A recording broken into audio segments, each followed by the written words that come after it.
Всем привет, дорогие друзья! Сегодня хочу поделиться с вами замечательным рецептом турецкой кухни – куруп фасулье. Это великолепное, горячее, густое блюдо с фасолью и с мясом. Обычно его подают с вкусными лепешками.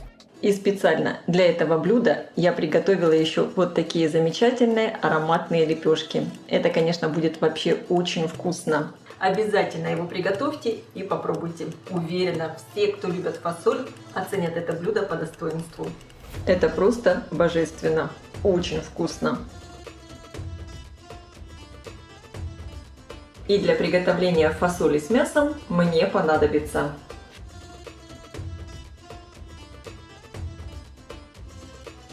для рецепта я использую вот такую белую фасоль. Я ее предварительно замочила на ночь.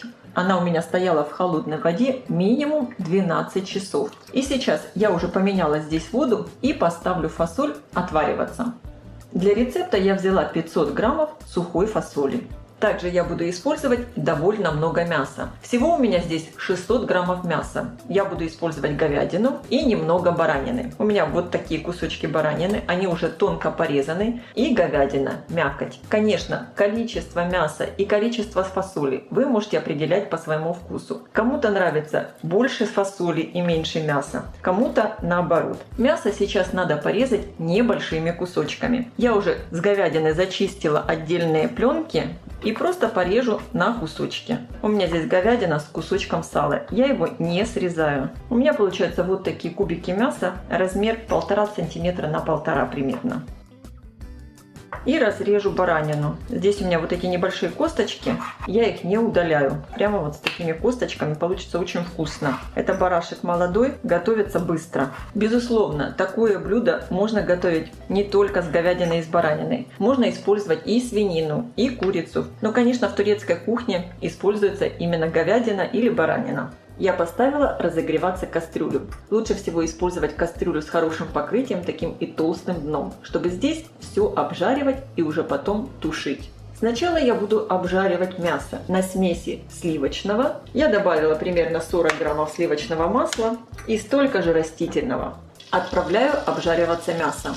Обязательно контролируйте процесс приготовления фасоли. Посмотрите, как поднялась пена. Пену с фасоли надо обязательно снять. Вообще процесс замачивания фасоли на ночь и процесс варки очень важны. Это нужно для того, чтобы потом, когда вы едите фасоль, не образовывались газы. То есть фасоль усваивалась хорошо. Итак, в процессе приготовления фасоли всегда, когда начнет подниматься снова пена, надо ее собрать. Первоначально мясо я обжариваю на большом огне. Сейчас выделяется из него много сока. Надо, чтобы этот сок выпарился. Я сначала его немного обжарю, чтобы мясо поменяло свой цвет, и закрою крышкой. Видите, очень много сока. Надо, чтобы он весь выпарился. Влага уже выпарилась, и мясо начинает обжариваться. Дам ему слегка подрумяниться. Добавляю в кастрюлю мелко порезанный чеснок. Здесь у меня пара зубчиков.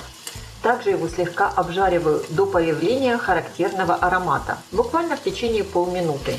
Добавляю лук. Здесь у меня много лука. Я его порезала средними кусочками. Обжариваю до мягкости лука и чтобы он стал золотистым. Я сразу добавляю вот такую небольшую ложку сахара. Это у меня десертная ложка. Лук будет красиво карамелизоваться. И сахар надо обязательно добавлять в это блюдо, так как используем томаты. Также сразу я добавляю соль. Сначала 1 чайную ложку, а затем я буду пробовать. Добавляю перец. Я использую смесь перцев. Конечно, соль, перец и другие специи добавляйте по своему вкусу. Здесь у меня сладкая паприка. Добавляю 2 чайные ложки. Молотый кумин. Добавляю 1 чайную ложку. И также чайную ложку сушеного чеснока. В горячем масле специи раскроют все свои ароматы. Поэтому я всегда рекомендую специи добавлять во время обжаривания. Когда лук обжарился, добавляю морковь. Я ее порезала вот такими средними кусочками. И теперь обжариваю все еще минут 5-7. Ароматы, конечно, стоят потрясающие, так как уже добавили специи. Все хорошо обжарилось. И сейчас самое время добавить протертые томаты. Я использую вот такие протертые томаты. Вместо протертых томатов можно использовать томатную пасту. Обязательно ее тогда обжарьте в течение 2-3 минут. Я добавляю всю банку томатов, наливаю немного воды в баночку, споласкиваю, чтобы все томаты использовать. И сразу же добавляю еще горячую воду. Довожу все до кипения. Обязательно попробуйте на вкус, чтобы хватало соли и других специй. Хотя потом в конце все равно можно добавить все, что надо. Я добавляю немного соли. И теперь в кастрюлю я добавляю уже приваренную фасоль. Делаю огонь тише. Добавляю в кастрюлю вот такие небольшие болгарские перцы. Они не острые. Это, конечно, по желанию. Я их прямо вот целенькими и добавляю. Накрываю крышкой и на небольшом огне под закрытой крышкой готовлю примерно около часа до полной готовности мяса и фасоли. Периодически буду перемешивать и следить за тем, чтобы было достаточно жидкости. Если она будет выпариваться, можно добавить. Кстати, густоту этого блюда определяйте сами.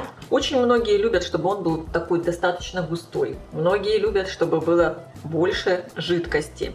Поэтому здесь делайте на свой вкус. Посмотрите, как выпарилась вода. Я немного добавлю. Вообще, я люблю это блюдо достаточно густым, чтобы в нем не было слишком много влаги. У меня прошел примерно 1 час.